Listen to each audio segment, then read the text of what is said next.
I was 16 years old at the time, and I always loved going to my grandfather's farm with my family at Christmas. It was a peaceful place, surrounded by nature, where we could forget about the hustle and bustle of the city. As soon as we arrived, we spent the whole morning having fun. My mom baked a cake, my grandfather told old stories, and my brother and I wandered around the property. After lunch, I decided I wanted to go horseback riding. I asked my brother to come with me, but he preferred to go fishing in one of the streams that ran through the farm. I didn't insist, because I knew he loved fishing. And to be honest, I enjoyed having some alone time with the horse. Wearing my grandfather's old hat and jacket, along with my airsoft gun at my waist, I felt like a true Western movie character. I got on my favorite horse, a chestnut whose name I can't remember, and began riding. After a while, I decided it would be a good idea to visit my aunt, who lived a bit farther away. I told my parents I wouldn't be long and left. The path to her house was beautiful, with trails surrounded by fields and cattle. I made occasional stops to let the horse rest and graze a bit. Everything seemed calm. Then, halfway there, in an area with tall grass, the horse suddenly stopped. I thought it was tired, so I guided it to the shade of a tree by the side of the road, as the sun was scorching. We rested there for a few minutes, and when I thought the horse was ready, I got back on. But as soon as we returned to the trail, it stopped exactly in the same spot. This time it stood still, even refusing the grass I offered. I thought it was strange, but I tried not to worry. Suddenly, the animal started turning around and walking back toward the farm, without me even needing to pull the reins. It seemed determined to leave, and I, not understanding why, just let it go. The rest of the journey back was calm, but that unexpected stop stuck with me.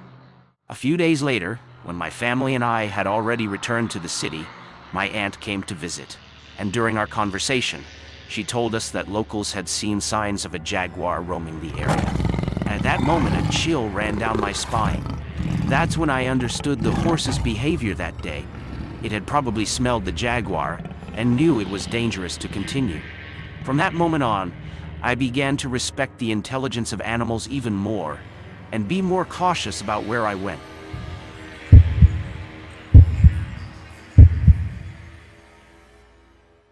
That night, I went to sleep at my grandmother's house to keep her company since my grandfather was traveling. It was an old house, full of small creaks and groans that always made me a bit uneasy, but nothing too alarming. I arrived around 8 in the evening, we had dinner together, and watched TV until about 11. Then I decided to go to the bedroom to rest, while my grandmother stayed up watching a bit more before going to bed. I fell asleep quickly, but in the middle of the night, I was woken up by sounds that chilled me to the bone. First, I heard the iron gate at the entrance creak and slam as if it had been opened forcefully. My heart raced. Then came the sound of the balcony railing unlocking, and shortly after, the wooden door to the living room slowly creaked open. Each sound echoed through the house. I was paralyzed. I knew all those doors had been locked before we went to sleep.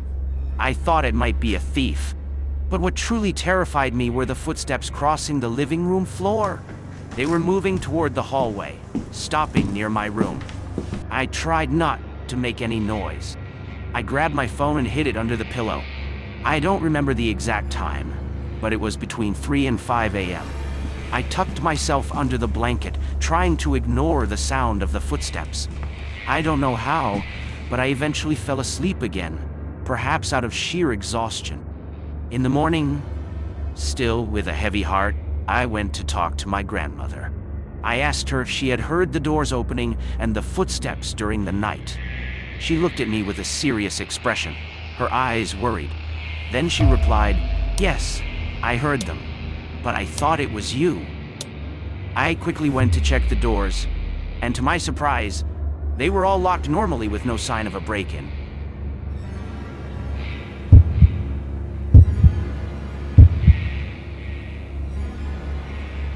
It was a stifling afternoon during quarantine.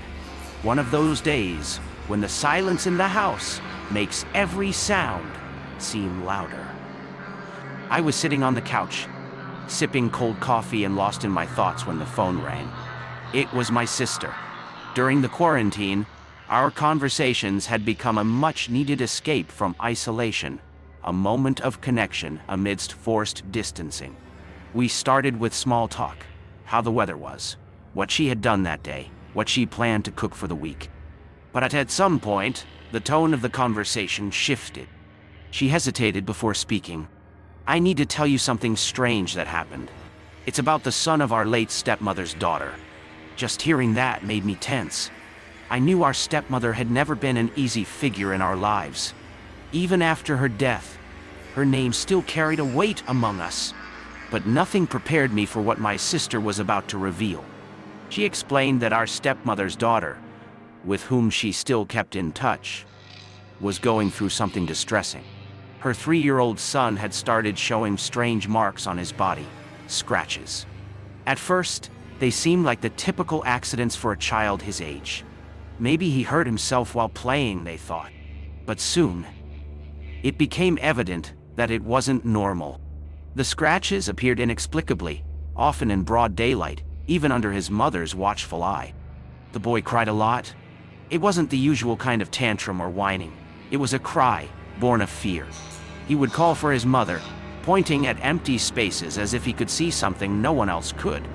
His mother, desperate, began paying closer attention. And then, something even more disturbing happened.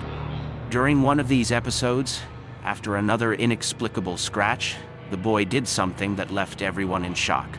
He was in the living room, crying, when he pointed to a framed picture on the wall.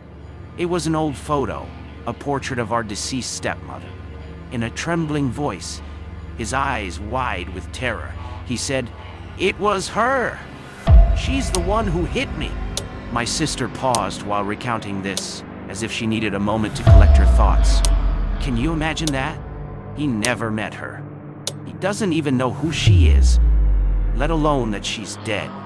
I felt a chill run down my spine. Our stepmother had always been a complicated figure in life. She wasn't affectionate, nor was she easy to deal with. Her presence was marked by a difficult temperament and a strictness that bordered on cruelty. And this strictness wasn't limited to us, her stepchildren. She was equally harsh with her own daughters. I remembered the stories we'd heard over the years. Her daughters often spoke of the pressure they endured. Our stepmother demanded perfection in everything. Any mistake was grounds for severe punishment, and she didn't tolerate disobedience. One of them once shared how, as a child, she had been forced to kneel on corn kernels for hours after breaking a plate.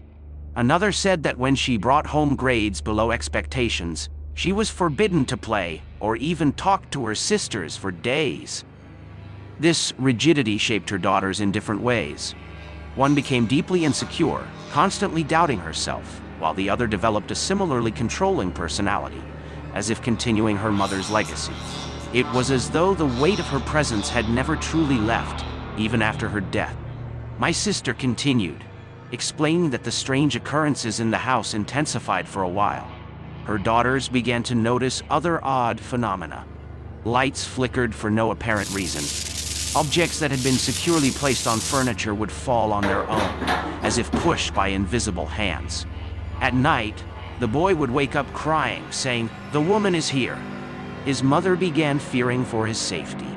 She even considered having the house blessed, but worried it might make things worse. "Do you remember what our stepmother was like?" my sister asked. Of course, I remembered. I remembered the arguments, the harsh words, the controlling way she treated everyone around her.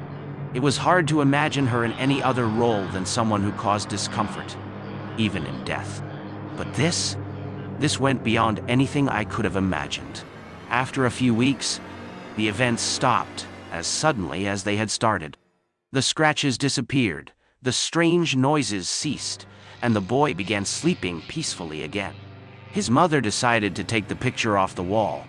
She didn't know if it was superstition or precaution, but she wasn't willing to take any chances. She packed it away in a box, far out of the boy's reach, and never spoke of it again. My sister and I were silent on the phone for a while after she finished telling the story. It wasn't just the content of what she had told me that disturbed me, but also the memories it brought back. Our stepmother had been dead for years, yet it seemed as though, in some way, she still wanted to leave her mark, even if it was through the fear of a boy who had never known her.